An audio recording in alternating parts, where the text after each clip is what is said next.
Bismillahirrahmanirrahim. Assalamualaikum warahmatullahi wabarakatuh. Innal hamdalillah nahmaduhu wa nasta'inuhu wa nastaghfiruh. Wa na'udzu billahi min shururi anfusina wa min sayyiati a'malina. May yahdihillahu fahuwal muhtadi wa may yudlil fala hadiyalah. Asyhadu an la ilaha illallah wahdahu la syarika lah. Wa asyhadu anna Muhammadan abduhu wa rasuluhu alladzi la nabiyya ba'd.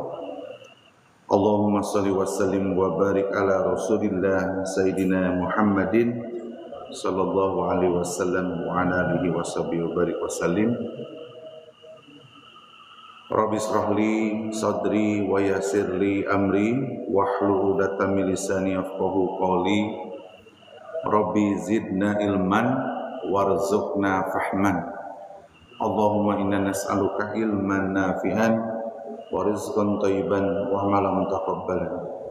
Bismillahirrahmanirrahim. La yadurru masmi syai'un bil ardi wala fis sama wa huwas samiul alim. Raditu billahi rabba wa bil islami dina wa bi Muhammadin sallallahu alaihi wasallam nabiyya wa rasulah. La ilaha illallah wahdahu la syarikalah. Lahul mulku wa lahul hamdu wa huwa ala kulli syai'in qadir. Subhanallah wa bihamdihi astaghfirullah wa atubu ilaih. Alhamdulillah, segala puji hanya milik Allah. Alhamdulillah kita bisa hadir pada kesempatan hari ini atas nikmat dan izinnya. Allah memberikan nikmat terbesar kepada kita semua yang hadir pada kesempatan hari ini. Kita bisa melaksanakan rangkaian ibadah, di mana rangkaian ibadah ini adalah diperintahkan oleh Allah dan Rasulnya. Kita bisa hadir di masjid yang mulia dalam rangka melaksanakan sholat berjamaah subuh, dilanjut dengan zikir, dilanjut dengan kita mendengarkan apa yang disampaikan oleh Allah dan Rasulnya. Semoga apa yang kita lakukan hari ini betul-betul menjadi syahidan wa syafahan ila yaumil qiyamah, menjadi saksi dan penolong nanti di hari kiamat. Amin ya rabbal alamin. Salawat dan salam semoga tercurahkan pada Nabiullah, junjungan kita, Nabi besar kita, Kanjeng Nabi Muhammad sallallahu alaihi wasallam, pada keluarganya, pada para sahabat, dan semoga kepada kita semua selaku umatnya yang selalu memuliakan dan mencintai beliau. Semoga dengan kita memberikan sholawat kepada baginda kita, mengingatkan kepada kita selalu bahwa apapun yang kita lakukan di dunia ini, manhajnya, pedomannya, qudwahnya, contohnya adalah baginda kita Nabi besar Muhammad sallallahu alaihi wasallam. Allahumma salli ala Sayyidina Muhammad wa ala alihi wa sahbihi wa barik wa sallim. Hadirin yang berbahagia yang dimuliakan Allah Subhanahu wa taala, pada kesempatan hari ini marilah kita akan mencoba untuk menggali terkait masalah, kalau kemarin saya judulkan mikanya ke anak yatim, saya akan jelaskan dulu terkait masalah keutamaan dalam mengurus anak yatim. Lalu nanti ada berbagai perbedaan di masyarakat terkait lebaran yatim. Nanti saya sampaikan kenapa ada lebaran yatim, kenapa ada yang tidak. Ini harus disikapi nih. Nah, jadi jangan sampai saling menghujat, saling menjelekkan. Baik, kalimatnya adalah, saya masih ingat ceramahnya Pak Gubernur kita, Pak Kang Deddy Mulyadi, ketika beliau disampaikan di dalam pidatonya bahwa kalimatnya begini, yang menistakan agama itu adalah yang menelantarkan anak yatim. Yang menistakan agama itu yang orang-orang miskin tidak diurus, yang menelantarkan kebersihan, ya, kotor sungai dan seterusnya, itu adalah yang menistakan agama. Beliau adalah sosok gubernur yang memakai bahasa lingkungan, ya, atau bahasa budaya. Tapi kalau kita lihat di dalam Al-Quran, itu memang betul kalimatnya. Ketika Allah bicara dalam surat Al-Ma'un, tadi juga saya sampaikan, dibacakan pada rakaat kedua, bahwa dalam surat yang pendek itu luar biasa sebetulnya ketika Allah menyampaikan, A'udzubillahi minasyaitonirrajim, Bismillahirrahmanirrahim, Ara'aital ladzi yukadzibu biddin. Tahukah kamu, kata Allah itu, siapa yang mendustakan agama? Jadi yukadzibu biddin, yang mendustakan agama itu, tahu nggak kamu? Kata Allah itu begitu kalimatnya. Siapa mereka? Fadzalikal ladzi yad'ul yatim. Orang-orang yang tidak mengurus, yang menghardik anak yatim, yang menelantarkan anak yatim. Jadi Allah ini luar biasa pada saat ketika menyampaikan, tahukah kamu siapa orang yang mendustakan agama? Ternyata poin yang pertama dalam surat Al-Maun itu adalah mereka yang tidak mengurus anak yatim. Anak yatim definisinya adalah mereka yang ditinggal oleh ayahnya. Oleh ayahnya sehingga dia memiliki ibunya. Kalau ibunya yang meninggal piatu. Jadi kayak saya dulu pada usia 1,5 bulan, ayah saya meninggal. Pada saat ayah meninggal, maka saya anak yatim. Karena ibu saya tidak menikah kembali, jadi saya adalah anak yatim. Jadi anak yatim itu definisinya seperti itu. Tapi pada prinsipnya kalau kita definisikan anak yatim secara luas, mereka yang tidak mendapatkan kasih sayang orang tua sebetulnya itu yatim sebetulnya. Ketika walaupun ayah ibunya ada, tapi ditelantarkan oleh ayah ibunya. Kan sekarang banyak ya ayah dan ibunya yang menelantarkan anaknya. Itu anak yatim sebetulnya. Dia tidak mendapatkan kasih sayang dari orang tuanya. Makanya alhamdulillah ya, perjalanan bapak-bapak yang hadir dan ibu yang hadir pada kesempatan hari ini, kalau pada saat di waktu kecil ya, itu adalah masih diberikan kesempatan untuk adanya orang tua, adanya ibu dan ayah, itu luar biasa. Makanya anak yatim ini ada batas usianya. Ketika memang di dalam definisi fikihnya Islam itu adalah anak yatim ditinggalkan orang tuanya, ayahnya sampai balik ya. Itu kata Allah apabila itu tidak diurus, apalagi dihardik di sini kalimatnya, ini sudah mendustakan agama hadirin. Jadi ketika kita tidak peduli kepada anak yatim, kalimat bahasa kitanya, maka kita termasuk orang yang menistakan agama sebetulnya. Yang mendustakan agama, yukadzibu biddin. Sedangkan dalam Al-Quran, dalam surat Al-Mursalat aja Allah menyampaikan mengulang-ulang, wailul yawma idzil lil mukadzibin. Celakalah orang-orang pada saat itu yang selalu mendustakan, yang selalu ngomong dusta, yang suka mendustakan agama. Celaka sebetulnya hadirin. Makanya luar biasa nih kita ingatkan oleh Allah Subhanahu wa taala. Saya hanya membacakan hadirin. Terus yang kedua, ini Allah menyampaikan siapa mereka yang mendustakan agama itu? Wala yahuddu ala ta'amil miskin, yang tidak memberi makan orang miskin. Jadi ketika seseorang menelantarkan anak yatim, menelantarkan fakir miskin, apalagi itu adalah tetangga kita, tetangga yang kelihatan setiap hari, maka kata Allah di dalam Al-Quran ini, mereka adalah orang yang mendustakan agama. Makanya luar biasa sebetulnya ketika di rumah memprogramkan bakti sosialnya, bakti berbaginya untuk anak yatim dan untuk fakir miskin. Ini luar biasa, diprogramkan. Buatlah celengan. Celengan itu dari infak yang kita terima, dari harta yang kita terima setiap harinya.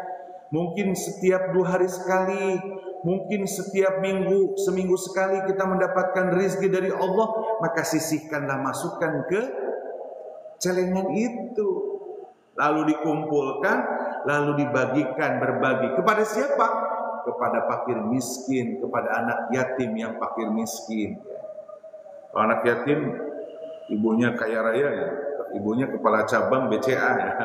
Itu mah bukan anak yatim ya, karena sudah terurus oleh ibunya. Makanya di dalam asnaf, dalam mustahik jatah zakat dalam surat At-Taubah surat 9 ayat 60 itu nggak ada mustahik zakat itu yatim, nggak ada, janda nggak ada. Kalimatnya innama shadaqatu lil fuqara wal masakin. Sesungguhnya mustahik zakat itu fakir miskin. Fakir miskin itu bisa anak yatim, bisa janda, janda tua, lansia. Kategorinya tetap fakir miskin mustahiknya. Jadi anak yatim tidak keluar di situ dalam mustahik zakat. Tapi ketika anak yatim itu masuk kategori fakir dan miskin, maka masuklah jatahnya mustahik zakat. Gitu. Makanya, yang sekarang kita coba memahaminya adalah seperti itu. Ketika Allah bicara siapa yang mendustakan agama itu adalah yang menelantarkan, yang tidak memberi makan kepada orang miskin. Hadirin saya mengulang. Dampak dari sholat kita, kalimatnya begitu. Dampak dari sholat kita yang kita lakukan rutinitas setiap 5 waktu. Ada yang rajin ke masjid, ada yang rajin betul-betul berjamaah ke masjid.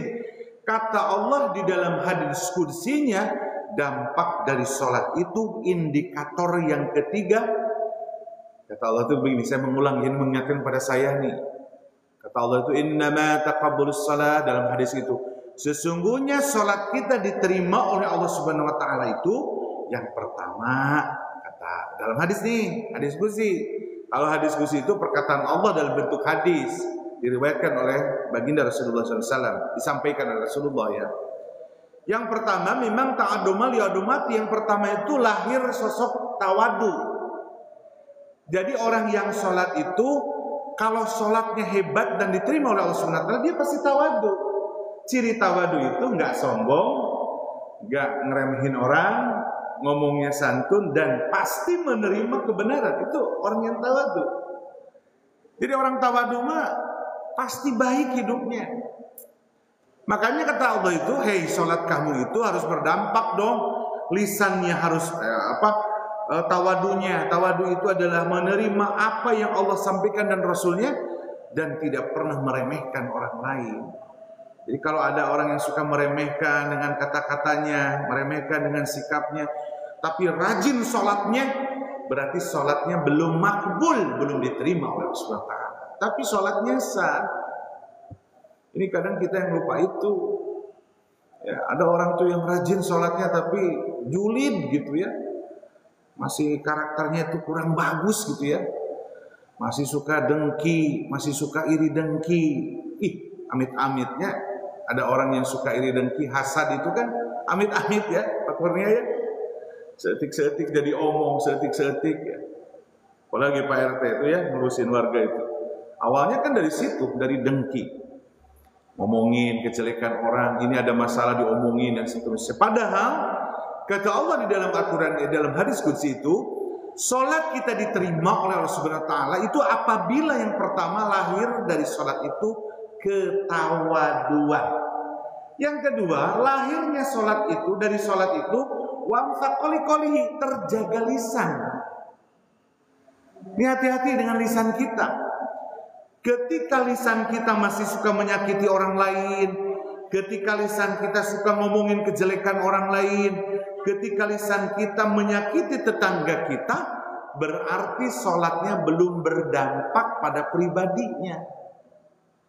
Sederhana sebetulnya Allah tuh menyampaikan, kamu tuh kalau sholat tuh berdampak dong ke mulut kamu. Ya mau sholat ngomongnya ngawur ya. Kali itu kadieu ngahina batu, ngejelekin orang, ngerendahin orang. Itu dosanya nggak kecil hadirin Pak RT. Kalau ada warga di lingkungan yang suka begitu, dosanya besar sekali. Bahkan bisa terhapus dosa itu kalau kitanya minta maaf. Harus minta maaf. Tapi kadang Pak RT ketika mau memecahkan kasus suka ngomong ya, ini gimana warga ini ya begitu. Itu makan beda kasus. Ada masalah. Baru yang ketiga, nah ini kalimatnya.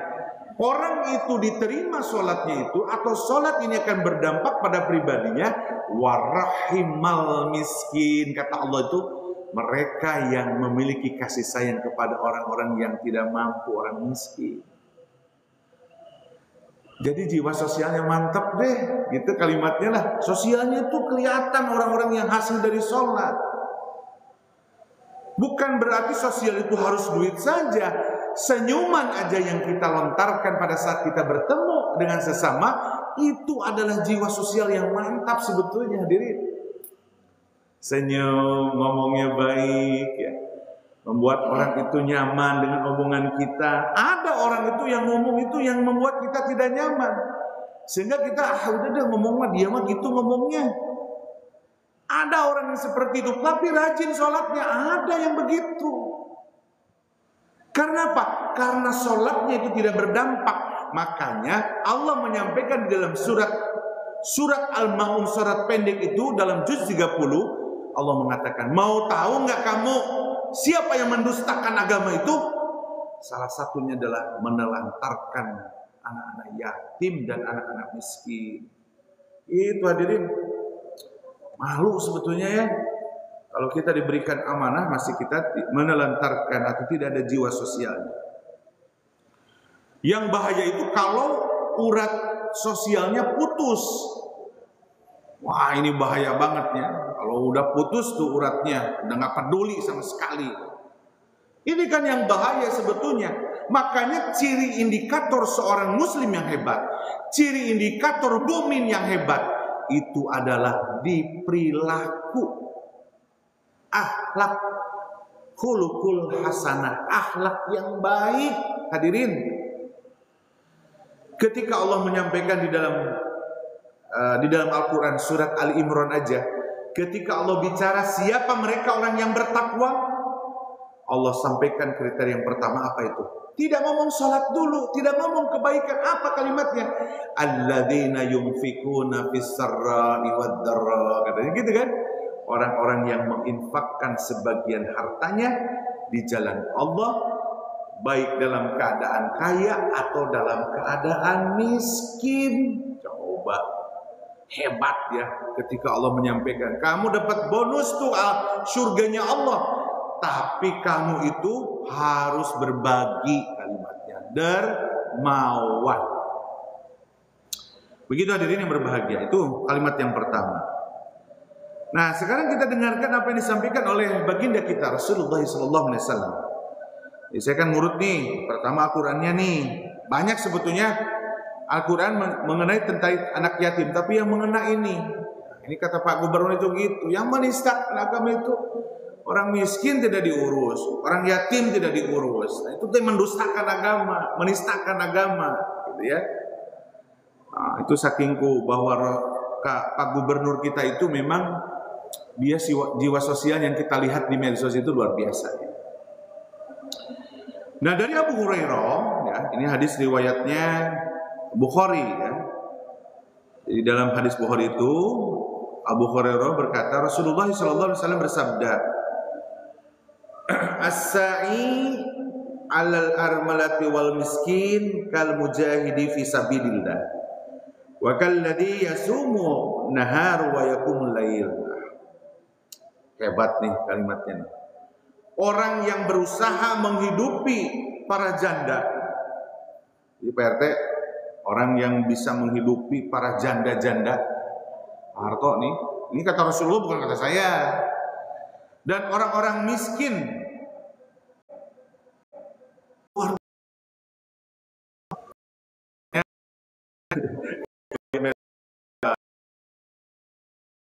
Siapa janda-janda,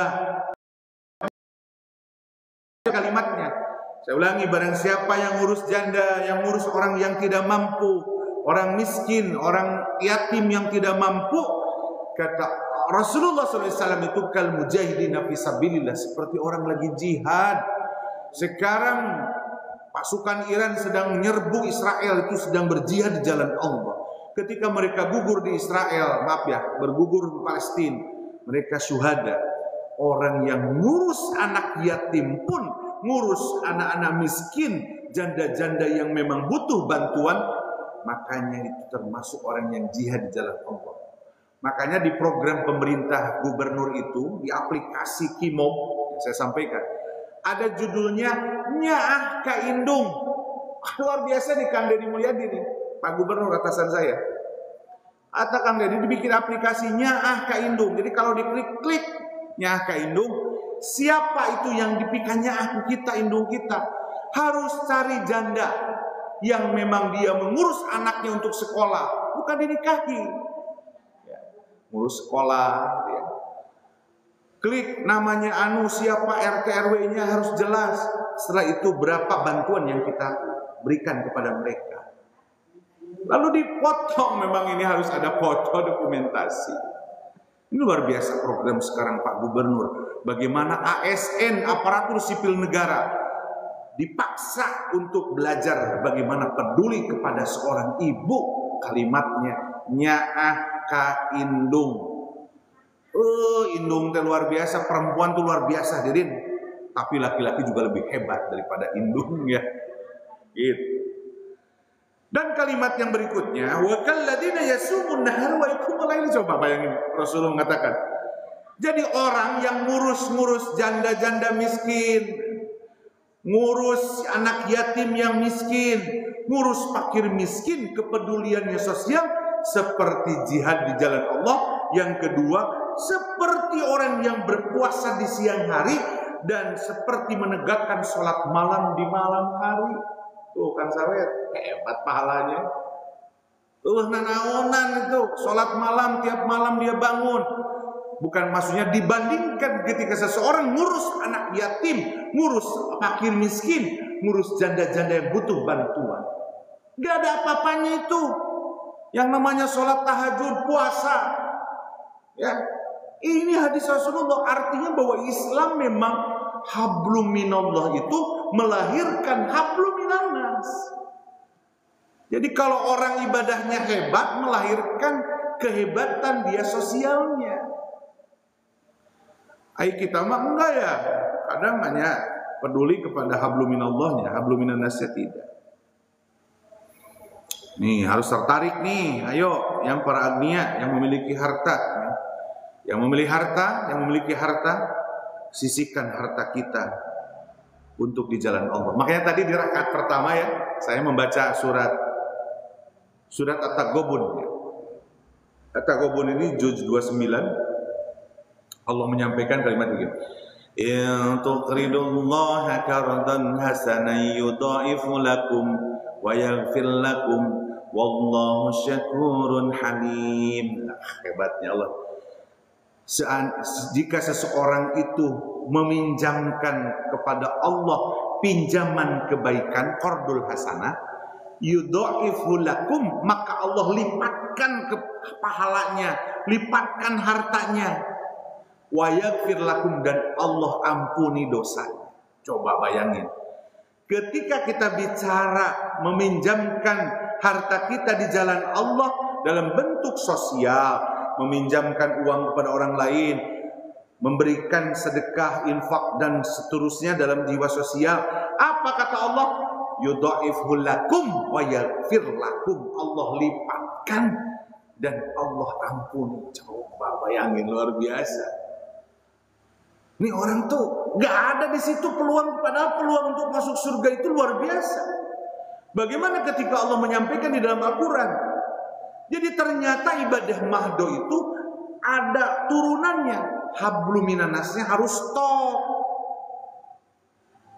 Harus seimbang, balance antara hablum minallah dan hablum minannas. Nih, ini sampaikan oleh baginda kita Rasulullah SAW dalam hadis riwayat Bukhari dan Sahih, bahwa ketika seseorang mengurus anak-anak yatim, mengurus fakir miskin, mengurus janda-janda, awas diterjemahkannya jangan sampai terlalu luas ya. Janda-janda yang butuh kasih sayang daripada untuk membantunya. Maka apa kalimatnya? Seperti jihad di jalan Allah, seperti mereka berpuasa, pahalanya seperti mereka sholat malam. Coba bayangin. Mantep deh. Malu kalau kita lihat hadis-hadis ini. Saya kan cuma membacakan, hadirin. Saya juga ini nasihat buat saya pribadi. Kita bacakan lagi hadisnya. Dari Ummu Sa'id binti Murrah, dari ayahnya bahwa Rasulullah SAW bersabda, kedudukanku. Nah, ini kalimatnya. Wah, luar biasa ini. Coba spesial, hebat nih. Rasulullah menyampaikan. Kalimatnya itu, ana wa kafilul yatim. Kedudukanku yang orang yang ngasuh anak yatim, yang ngurus anak yatim miskin, fakir miskin, kata Rasulullah itu. Di sini sebutkan di surga, fil jannah, kehatain. Coba anak-anakku maaf. Hadirin berbahagia. Kata Rasulullah, kedudukanku dengan orang yang selalu ngurus anak yatim, yang suka ngurus anak-anak fakir miskin, sosialnya tinggi. Apa kata Rasulullah di sini spesial yatim? Fil jannati kehatain. Di surga itu seperti dia ngangkat tangan begini. Nih gini nih, kehatain. Jadi seperti jari telunjuk sama jari tengah. Rasul gini, hai para sahabat nih, kalau kamu ngurus anak yatim, kedudukan kamu nanti di surga itu seperti ini. Dengan aku itu, saking dekat ya, dekat dengan Rasul. Mau dekat ke sama Rasul nanti di surganya. Surganya Rasul itu spesial VIP ya nanti. Seperti ini, kehatain seperti dua jari, telunjuk jari dan jari tengah. Ya pertanyaannya jangan ngomong itu, saya kan orang tidak mampu. Orang yang tidak mampu, yang tidak memiliki harta, maka jangan ngurusnya dengan harta. Ngurusnya dengan senyuman kitanya, dengan ngurus tidak membantunya dengan tenaga kita. Kan dalam hadis itu, fal yatasaddaqu biquwwatihi, bersedekah itu bisa dengan kekuatan kita. Gitu hadirin yang berbahagia. Makanya luar biasa ya hadirin. Jadi, ya Allah, Rasulullah itu membuat spesialisasi. Ketika Allah, hei siapa yang menistakan agama, tidak ngurus anak yatim, kata Rasul, kalau kamu ngurus yatim, ya, kamu seperti jihad di jalan Allah, seperti saum di siang hari, seperti sholat malam sepanjang hari. Dan yang ketiga, kamu di surganya fil jannati kahatain, di surganya seperti dua jari ini. Mau nggak? Ya harus mau. Maka uruslah jiwa sosial itu dengan kita mengeluarkan sebagian harta. Walladzina yunfikuna fis sarra'i wad dharra, berikanlah infak walaupun dalam keadaan kaya, walaupun dalam keadaan miskin, kalimatnya dalam Al-Qur'an itu. Hebatnya Allah tuh dalam Al-Qur'an. Kamu kalau lagi miskin itu tetap kamu itu harus mengeluarkan. Cuma bedanya waktu dan besaran. Ai jama beunghar mah ngaluarkeun asing gede, anu jalma teu mampu mah mungkin sedikit, waktunya lama. Saya mah bisanya ngasih duit 2.000 setiap 2 bulan sekali. Itu udah bagus. Sebanding dengan orang kaya yang setiap harinya ngasih uang 50.000. Makanya kalimatnya sesuai kemampuannya. Jangan ngomong seikhlasnya. Kalau ngomong seikhlasnya ya seadanya, sesuai kemampuan. Kalau kita kerjanya di BUMN, ya harus luar biasa. Betul ya Pak RT? Maafin Pak RT, kena wae cenah Pak RT di BUMN. Ya, bisa ajanya, maaf ya Pak RT. Nih hadisnya dalam hadis Bukhari juga. Wah ini sama nih kalimatnya. Rasulullah sama, anak kau kafil yatim fil jannati hakada. Sama. Nanti kedudukan yang selalu ngurus anak yatim itu nanti di surganya dekat dengan Rasulullah. Pertanyaannya, surganya Rasul baginda Muhammad SAW itu pasti VVIP. Ini lamun Pak RT lagi melakukan perjalanan dinas, beda Pak RT ketika yang kepala cabang dengan staf ya, hotelnya jatahnya juga beda. Sama-sama hotel tapi fasilitasnya beda. Mungkin kalau Pak Erick Thohir itu Menteri BUMN ya hotelnya pasti bintang 7 ya. Bintang 5 gitu ya maksudnya. Kalau stafnya bintang 3 gitu ya. Nah, Rasulullah pun adalah surganya adalah surga Firdaus. Nah, kata Rasulullah, kalau kamu pingin kedudukanmu dekat denganku di surga, uruslah anak yatim tuh. Urus tuh. Fakir miskin, urus tuh janda-janda. Nenek-nenek tapi jandanya ulah janda gelis ya. Janda gelis mah Pak RT duluan ya. Naluri manusia nggak apa-apa, seorang laki-laki memang dilahirkan untuk berpoligami. Dibolehkan dibolehkan untuk berpoligami. Tapi kalau nggak siap capek. Kalau saya mah dihukdis, hukuman berat, hukuman disiplin berat. Seorang ASN kalau punya istri kedua itu diberhentikan dari PNS-nya. Boleh, karena saya udah punya anak. Baik, berikutnya pada kesempatan hari ini. Nah, sekarang kita akan bahas. Ya kita sepakat ya, hadisnya banyak sebetulnya. Al-Quran, hadis, semuanya perintahkan kita untuk jiwa sosial mengurus anak yatim. Hari ini kita melihat di Bumi Kencana Permai, khususnya di Majelis Ta'lim Ar-Raudhah. Nah, sekarang ada muncul membuka donasi untuk anak yatim yang selalu dirayakan setiap bulan Muharram. Nah, saya kasih tahu nih hadirin. Ini bukan saya ngasih tahu supaya tahu pandangan, supaya nanti pada saat ketika di pelaksanaan ada yang berpihak kepada pemahaman satu, ada yang berpihak pemahaman dua. Dua-duanya silahkan. Kalau saya tidak ngomong harus pemahaman satu ataupun dua. Tapi yang jelas, pemahaman bahwa Allah dan Rasulnya memerintahkan kita untuk ngurus anak yatim, sepakat tidak ada perbedaan. Tuh, siapa mereka yang ngurus anak yatim, berarti dia sudah tidak mendustakan agama. Nah sekarang pemahamannya itu, pertanyaannya, kenapa kok setiap bulan Muharram itu dirayakan hari Lebaran yatim? Kan gitu. Bener nggak? Pernah nggak dengar hadisnya? Bahwa ada hadis yang menerangkan bahwa harus di bulan Muharram? Kalau belum saya bacakan ya. Jadi perlu tahu. Yang membedakan ada orang yang tidak merayakan mengurus anak yatim itu, yang kedua pemahamannya ngurus anak yatim itu tidak harus di bulan Muharram. Betul nggak Pak Gunarso?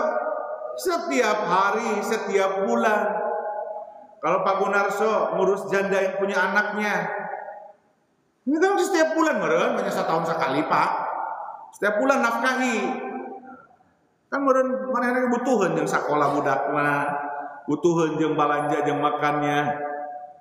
Makanya tidak perlu dong setiap bulan. Nah, ini simbol saja. Makanya di Indonesia itu sudah menjadi PHBI, peringatan Hari Besar Islam, yang disebut bulan Muharram ini tanggal 1. Makanya 27 besok Juni itu menjadi libur nasional.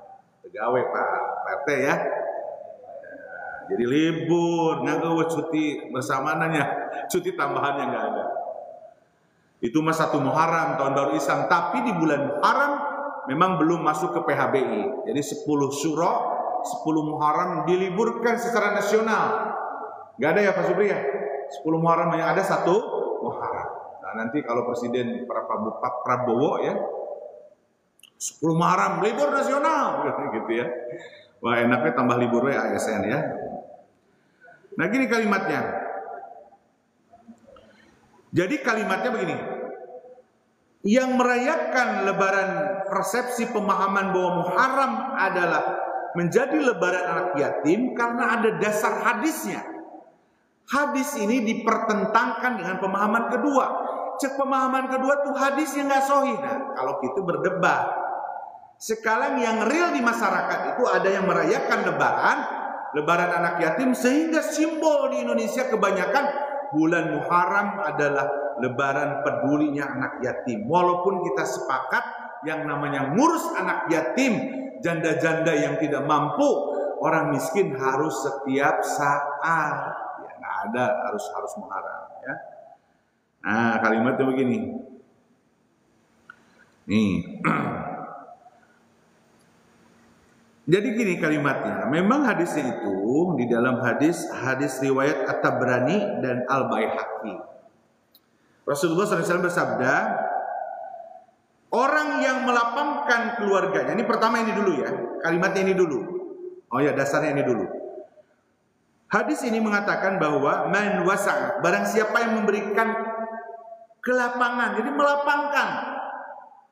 Jadi kita ngebantu orang, melapangkan keluarga seseorang di hari Asyura.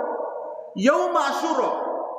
Ini kalimatnya. Di hari bulan Muharram tanggal 10, wa sa'alallahu alaihi, Allah akan melapangkan hidupnya pada tahun itu. Nih, ini sepakat ya, hadis ini menyampaikan barang siapa di bulan Muharram tanggal 10 orang berbagi untuk melapangkan kesulitan orang lain, maka Allah akan melapangkan, membukakan jalan keluarnya dalam tahun itu. Ini hadisnya. Saya nggak ngomong kualitas hadis Pak Kurnia ya. Kita bicara bahwa kalimat yang hadis sahihnya, barang siapa yang memudahkan urusan orang lain, maka Allah akan berikan kemudahan pada urusan kita. Barang siapa yang meminjamkan uang kepada orang lain, maka Allah berikan pahalanya setiap hari sedekah sejumlah apa yang kita pinjamkan uang itu. Luar biasa. Gitu. Ada sebuah hadis satu lagi. Ini dalam kitabnya Tambihul Ghafilin. Dalam kitab Tambihul Ghafilin itu Abu Laits yang mengarangnya, dari Samarkindi. Beliau itu menyampaikan Tambihul Ghafilin itu kitab yang menjelaskan peringatan bagi orang-orang yang ghafil, yang lalai. Ya. Jadi kalau dibaca Tambihul Ghafilin, saya juga punya kitab itu semua redaksinya itu menasehati orang-orang yang suka lalai. Itu ya, Tambihul Ghafilin kan seperti kemarin saya pernah menjelaskan. Kalau kita mau berkah hidup itu, kata Imam Samarkindi atau kata Abu Laits itu dalam Tambihul Ghafilin, ayu akhirallahu min faraidillah li ajlil kasbi. Kalau kamu ingin berkah, jangan mengakhir-akhirkan kewajiban kepada Allah karena urusan pekerjaan.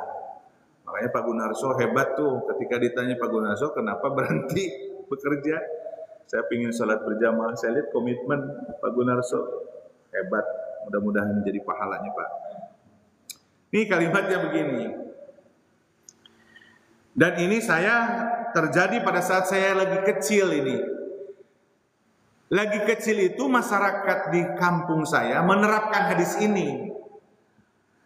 Katanya, man masih yadul ala ra'si yatim, siapa yang mengusap tangannya pada kepala anak yatim. Nih, kalimatnya begitu. Baheula saya diusapan menang duit 2.000. Baheula mah 2.000 teh gede nya Bu Haji. Diusapan kepala anak yatim saya. Jadi pada bulan Muharram teh banyak yang ngusapin kepala saya. Bari didoakan karena saya anak yatim. Ibu saya punya anak 6 ya. Saya terakhir. Jadi janda punya anak 6, tidak nikah lagi ya.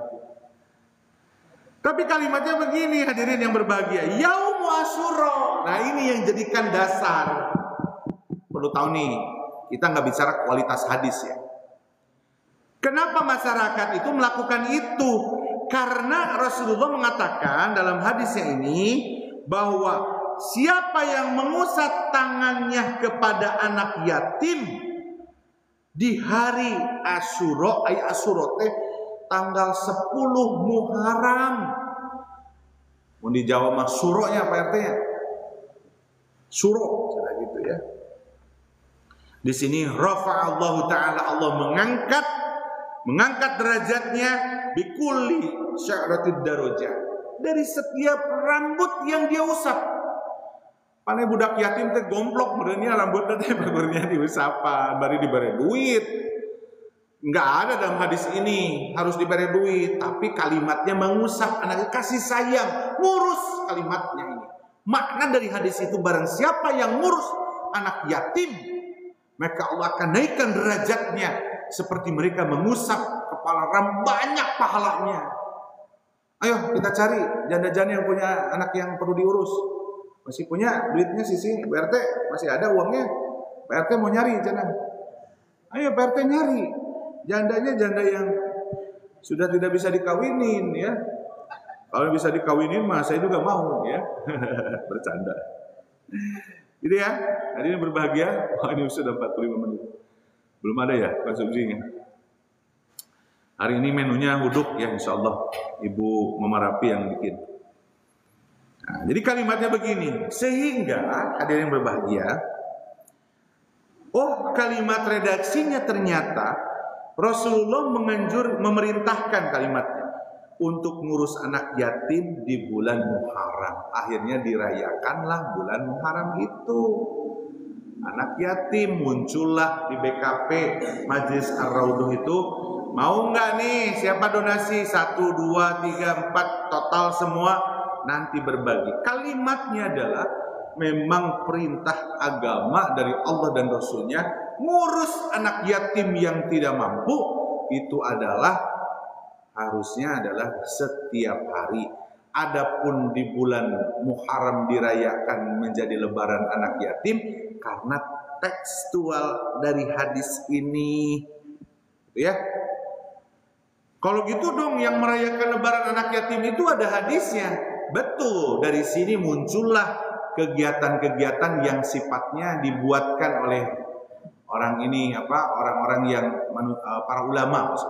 Pokoknya kamu di bulan Muharram itu harus ngurus anak yatim ya. Nah, akhirnya padahal dalam hadis ini mengatakan bahwa siapa yang mengusap kepalanya ngurus anak yatim di hari tanggal Asyura, tanggal 10 Muharram, maka Allah akan mengangkat derajatnya setiap rambut yang ada di kepala anak yatim.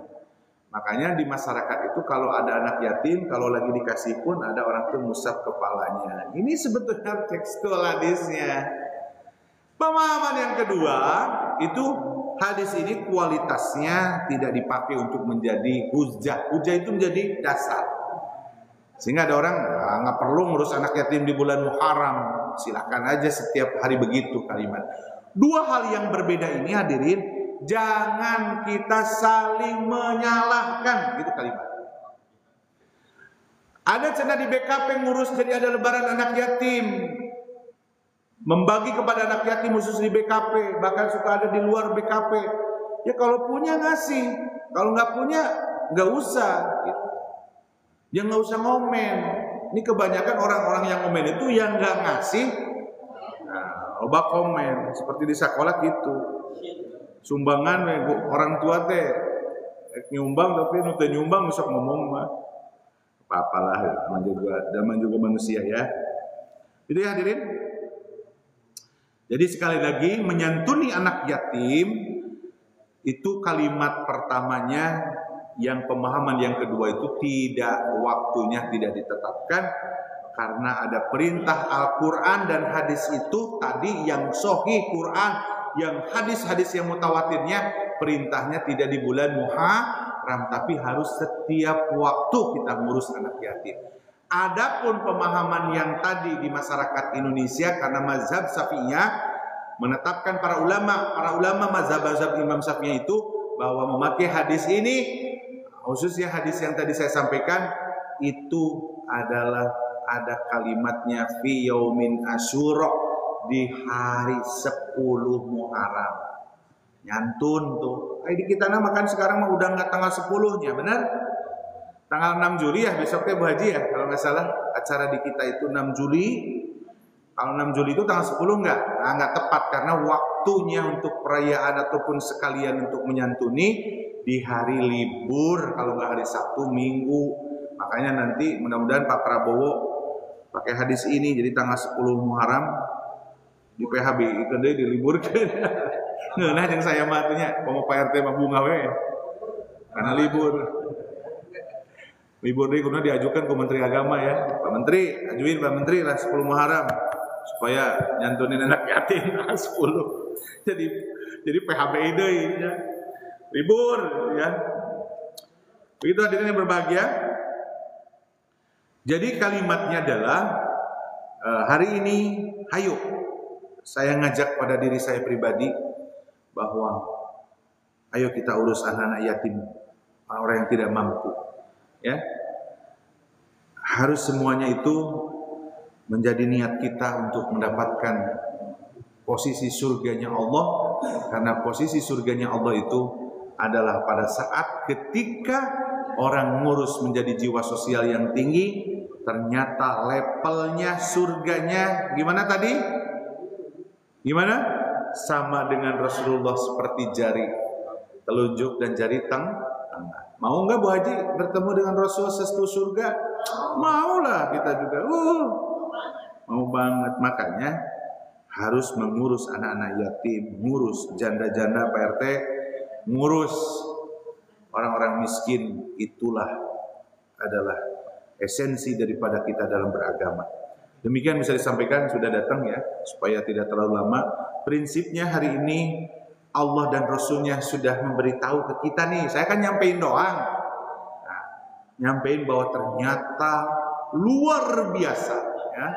Luar biasa Allah dan Rasulnya, sampai kalau ada orang yang tidak ngurus anak yatim dan fakir miskin, mendustakan agama. Wahai para agnia nih, banyak tuh yang hadir di kajian saya di TikTok.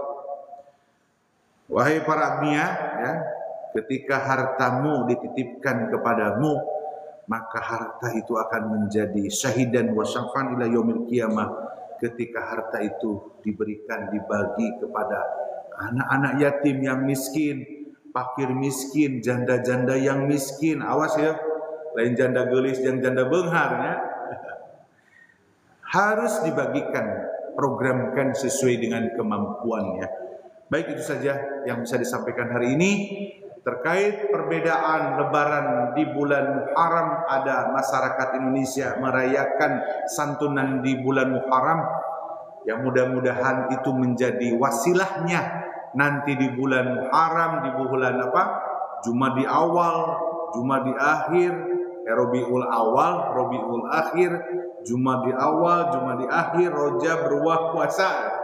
Setiap hari untuk kita peduli kepada anak yatim. Makanya kalimat dalam temanya, yuk kita urus anak-anak yatim. Nyaah anak-anak yatim, nyaah ka indungna, nya Pak RT nya, nyaah ka indungna, nyaah ka anakna. Kumaha carana Pak RT supaya nyaah? Dinikahi gitu. Maaf ya, itu bercandanya. Ya siap kalau gitu. Ayo Bu RT-nya ya ikut hadir. Bu RT Ima, saya menyampaikan apa yang disampaikan Allah dan Rasulnya. Ini kita ucapkan semuanya pada hadirin yang kesempatan hari ini apa? Sami'na wa ata'na. Ya Allah, ya Rasul, kami dengar, kami taat. Kalau punya duit, hati-hati di duit itu. Walladzina fi amwalihim haqqum ma'lum. Di harta kamu ada hak anak yatim, hak janda-janda miskin, hak fakir miskin. Pokoknya hebat deh. Nah, jadi ini makanya doanya, ya Allah berikanlah hamba harta yang banyak supaya saya ngurus janda-janda yang miskin, yang punya anak-anak yang miskin gitu. Jangan nikahin ya. Kalau nikahin gak akan kaya nantinya. Demikian, mari kita akhiri dengan doa kafaratul majlis. Alhamdulillahirabbil alamin. Bismillahirrahmanirrahim. Subhanakallahumma wa bihamdika asyhadu an la ilaha illa anta astaghfiruka wa atubu ilaik. Demikian, terima kasih atas perhatiannya. Qul qouli hadza wa sallallahu wa lakum. Wassalamualaikum warahmatullahi wabarakatuh. Ya, ini KTP-nya. Ya, alhamdulillah ya.